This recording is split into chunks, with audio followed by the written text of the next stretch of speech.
Hello and welcome to Runenkraftraum, the 432 Hz channel that combines music, meditation, runes and spirituality. My name is Markus Becker. Today we are at part 2 of the transmission, perception and reality. In the first part we have seen that our 5 senses are very limited. Yeah, we are almost blind, we are almost deaf, we do not taste almost anything, we smell almost nothing, and our sense of touch is also very reduced. Well, the 5 senses are good for our survival in our surrounding, but for the perception of reality it's very reduced. Well, today we will see how the brain processes the data incoming from the 5 senses. Yeah, but before we start I have a question. What do you see when you are watching the sky at night? And yeah, what do you see? Yeah, it must be cloudless, that is clear, a cloudless sky. What do you see if you watch a cloudless sky at night? You have now 35 seconds to think about it, and then we will continue.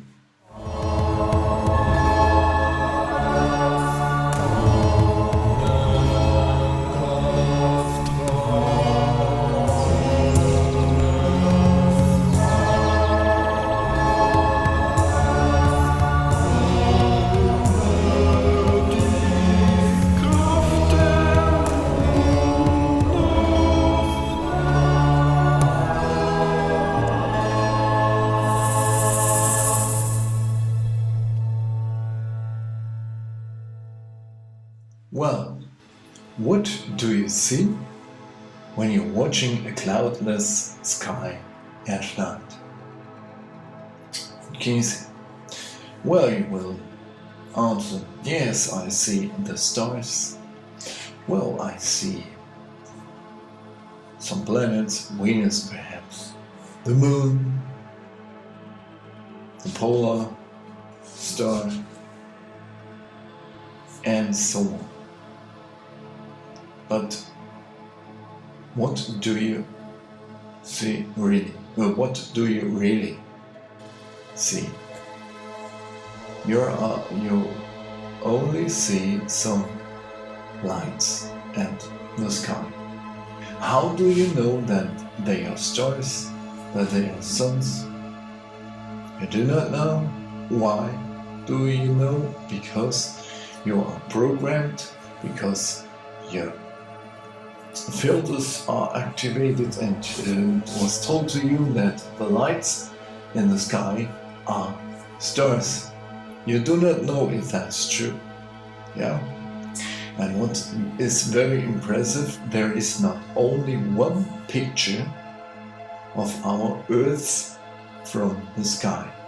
All the pictures of the globe Earth you see in the internet and NASA website are CGIs, computer-generated images. Yeah, and that is, even NASA confesses it, that there are no pictures. And what I wonder is the question, we have spent so much money for that Hubble telescope. They have built one of the mirrors near here where I live, and there is no selfie camera on this Hubble telescope that you can take a picture of the Earth from space. Well, as I have told you several times, if you start questioning these things, you are the conspiracy theorist. Okay? Well, our topic is perception and reality. And in that case, of the night sky is that you only interpret what you are seeing there. And now we will learn how the informations gained by the five senses are processed in your brain. Yeah, and we will see now a little presentation again.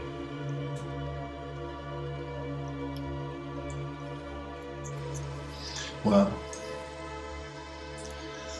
there is a very important part of our brain that is called thalamus or thalamus. It's that green part of our brain, yeah? And the thalamus is the gatekeeper of consciousness. Why is he that gatekeeper? He decides which informations are perceived or not.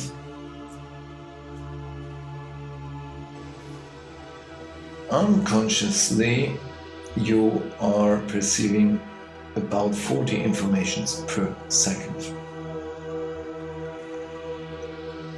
Consciously, you see 7 plus minus informations, and from 5 to 9 informations per second that you perceive consciously. Yeah. In my case, it depends. When I wake up and I stand up for the first time, I do not know how many information per second I perceive, but I think it's only 1 or 2. Yeah.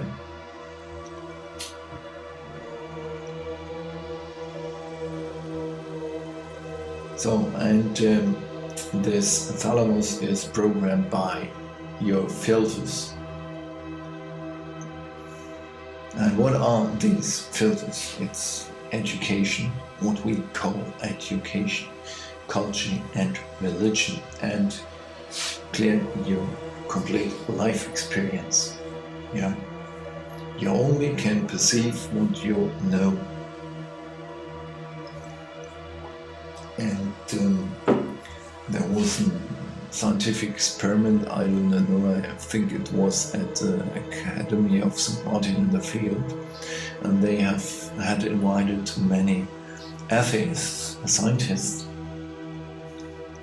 and they were telling them, now you will see an experiment of levitation, and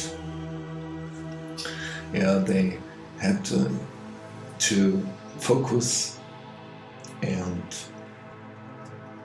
to sing a mantra, and they were singing a mantra, and there was something levitating, an object levitating. But most of the scientists, the atheist scientists, said, no, there was nothing levitating, that's impossible, nothing can levitate because we are singing a mantra. But it was levitating, and it was because of the electromagnetic effect. But the scientists haven't recognized it, and they have seen it on the film they had made. And yeah, you only see what is in your field, and the rest you ignore. Okay. And yeah, another important field is language. I have forgotten to write it here down. Language is a very important filter because in many cases you can't translate from one language to another, because there are some expressions that do not work in the other language.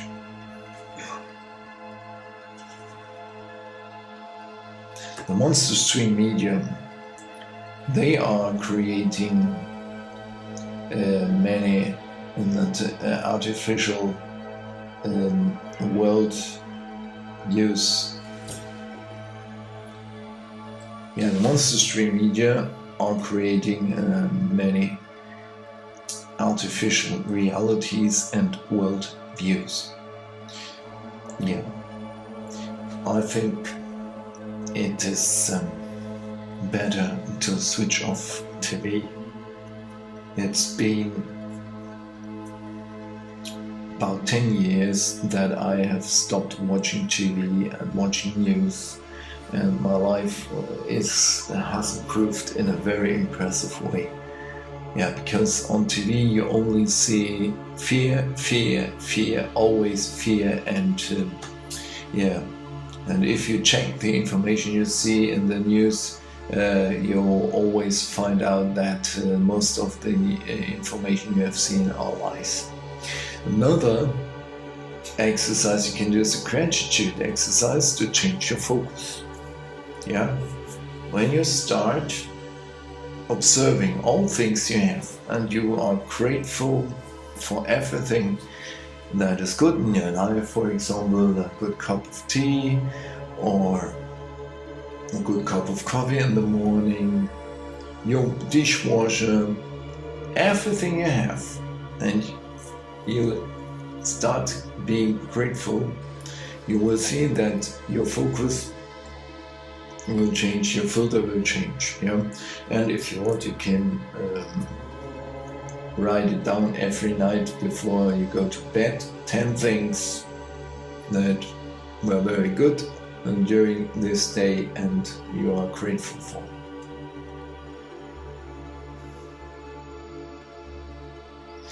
And another important part of the brain is the amygdala. And that is that red part, the two red parts of the brain. And the amygdala is processing the informations and feelings that are coming in through the thalamus. And it's very important for learning and for our memory. All things are passing through amygdala and the hippocampus. That is another part of that system.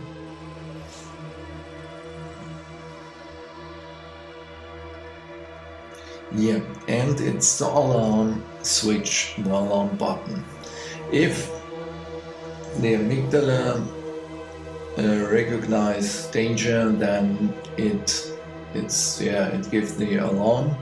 Our brain stops thinking in the prefrontal cortex and we go to the brainstem, and the brain releases a lot of combat hormones, fighting hormones.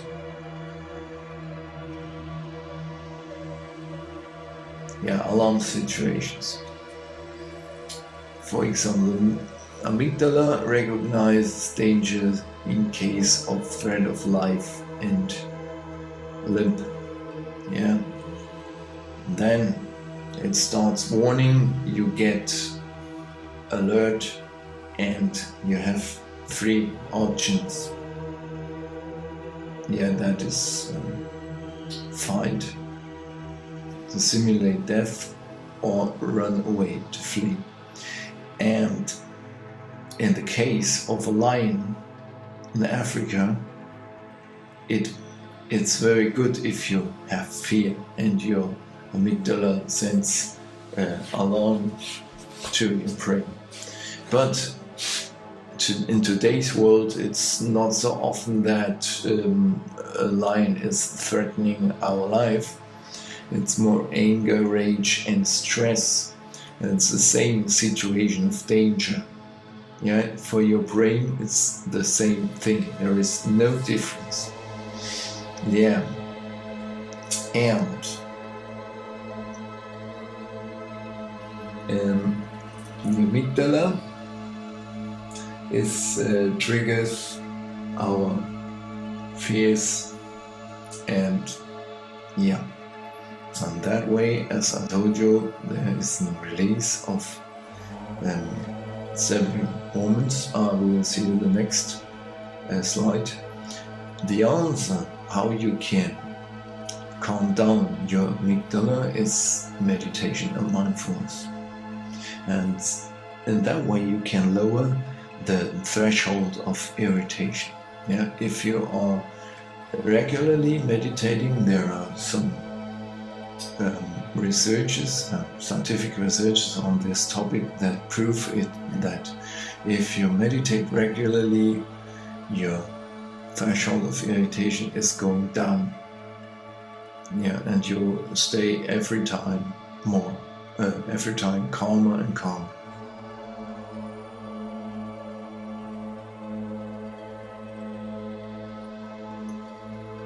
The stem brain, yeah. Now we are at the stem brain. If the amygdala sends the alert, yeah, then we go to the stem brain. And what is the function of the stem brain?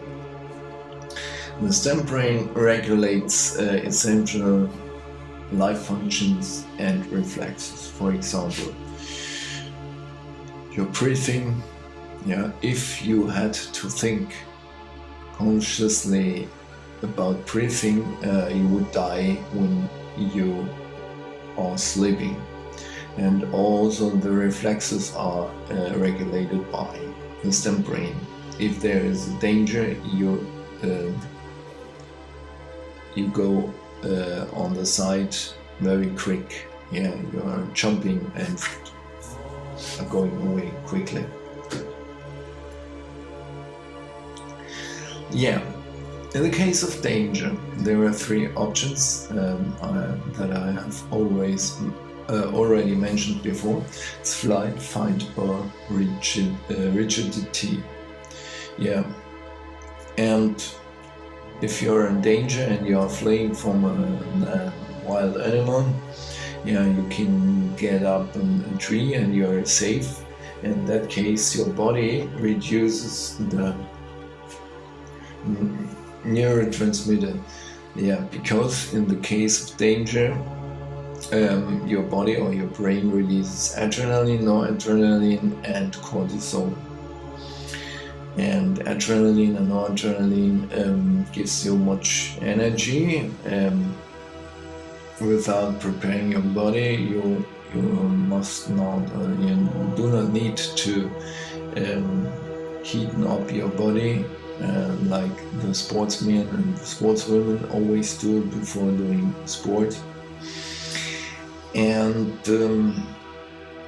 yeah, the cortisol is a neurotransmitter that helps you to focus and that keeps you in an alert state. You only focus on the enemy or the object of danger. And if you cannot flee or run and move your body, that cortisol stays during 24 hours in your body.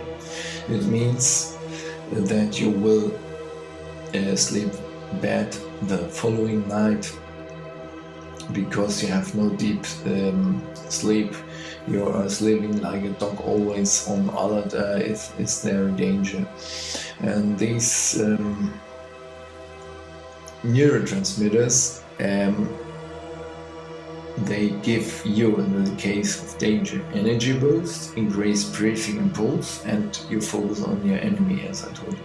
The problem is that it stays in your body if you get angry. Yeah, it doesn't go away that simply. Because you cannot run, there is a danger for your brain, but you have to stay, and that's a very paradox situation.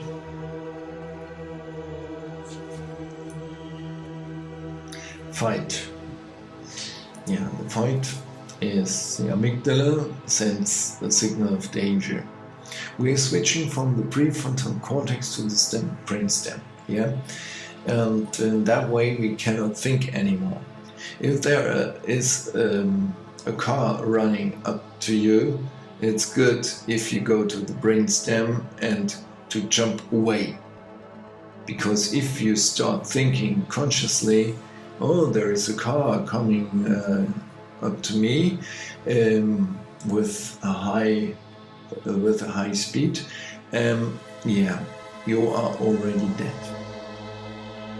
And therefore you go to the brainstem where your reflexes functions automatically and you survive. So And stress, anger, and rage are fighting situations for the brain, as I told you before. Yeah. And for your brain, there is really no difference. The problem are the combat hormones, and it's for your body and your brain a situation of permanent combat. There is no breakdown of the fight hormones, yeah. And as I told you, for example, cortisol, that is a neurotransmitter that stays during 24 hours in your body. And the defense power of your body decreases, yeah.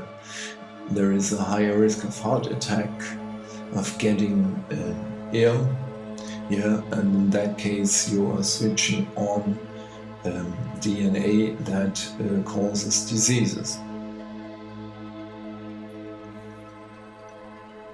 Well, now we are at the end of this presentation. Well, we have seen there are different types of processing of the information that are coming in from the five senses. Yeah, first of all is the thalamus, the gatekeeper that decides which information comes in and which information stays out. There are much more information than you can perceive or your brain lets in. You would become crazy if you would perceive all the things, yeah, and therefore you have the thalamus, the gatekeeper, and this gatekeeper is programmed by your filters. Yeah, as we have seen, filters are culture, religion, language, education, and all the things you have learned. And then there is the amygdala. The amygdala is the alert bottom. If there is danger, it puts you in a situation of danger, of fight, flight, or rigidity. And for your brain, yeah, there are many alarm situations, for example, anger, rage, stress, and so on. And for your brain, there is no difference if you are fighting with a lion or if you are stressed. Yeah, that's the same situation. The difference is, if you are fleeing from a lion, you can run and you are breaking down the fight hormones.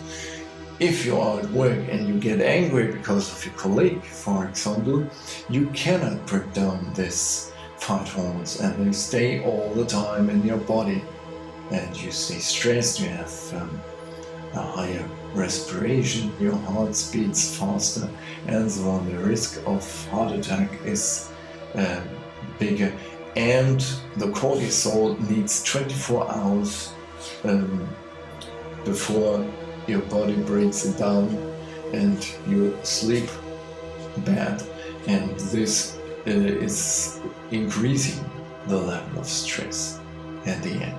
Yeah, and meditation is a good answer to reduce, to lower the threshold of your amygdala, and that is not an esoteric conversation. There are several researchers that prove this. And last time I have shown you a new meditation exercise. Yeah, this time I will repeat it, and then I will show you a small modification. Well, sit down in a relaxed way, or you're on your meditation cushion or on a chair. Please do not lean. Sit relaxed, shoulders are relaxed. And you'll have your two hands, you put it on your legs or upside or downside. Yeah. In yoga they say if you put your hands upside, you are breathing deeper. In my experience, that is true. You can test it out what is better for you. Well, and then we breathe in and we breathe out. Breathe in, breathe out. Breathe in, breathe out. Breathe in, breathe out. Now we focus on the respiration. Yeah. And the focus normally is here in your heart chakra, here in the front of your heart chakra. Inhaling, exhaling. Inhaling, exhaling. Inhaling, exhaling. Now we let pass the focus, point of focus, through your breast until the back of your vertebral column at the same height. Yeah? And then observe how you perceive reality. Inhale, exhale. Focus is on the back of your vertebral column. Inhale, exhale. Inhale, exhale. Inhale, exhale. Well, and now we count until 3, inhaling and exhaling. In, 2, 3, X, 2, 3. In, 2, 3, X, 2, 3. And the focus is on the back of your vertebral column. In, 2, 3, X, 2, 3. In, 2, 3, X, 2, 3. And when you manage to put your focus on the back, then you will see a change in your perception. In my case, I get calm in my brain and I perceive all the things around me without that talking in the head. I do not know how it works with you, but you can try it. And if you have problems at the beginning, you can also close your eyes when you're starting to focus on your breathing. Do what is better for you, what works better for you. Well, we are now at the end of the second part of the transmission, perception and reality. Thank you very much for your attention, and if you like this video, give me a like, a thumb above, and subscribe my channel if you haven't done this yet, and share this video with your friends. If you do not like this video, please share it with your enemies. And if you want to support my dedication to meditation, rooms, music and video production, then you can see the ways how to do it at the end of this video. In that case, I thank you very much, and I thank you all for watching my video, and until the next time, ciao ciao, your Markus.